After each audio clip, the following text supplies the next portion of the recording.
در تالار ورزشگاه مؤسسه تحصیلات میانه عمومی رقم 25 ناحیه فرخور با اشتراک کودکان تربیتگیرندگان 10 مؤسسه تحصیلات تا مکتبی و مرکزهای انکشاف کودک آزمون دلیر باش دایر گردید.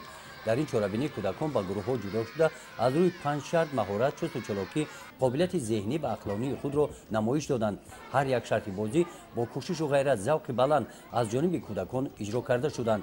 در این چاره‌بینی والیدان و هنر کودکان مخلصی نموده مهارت آنها را با هیجان تماشا می‌کردند. بین مؤسسه‌های تا مکتبی، مرکزهای انکشاف کودک در ناحیه چاره‌بینی‌ها تست گذرانیده می‌شود.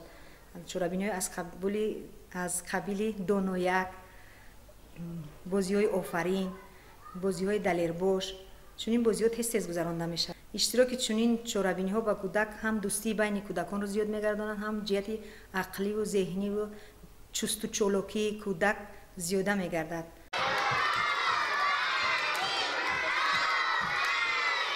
در ناحیه فرخور بین مؤسسه‌های تا مکتبی چاره‌بینی‌های گوناگون ورزشی و فرهنگی با مانند 2-1 آفرین گذرانیده شدند.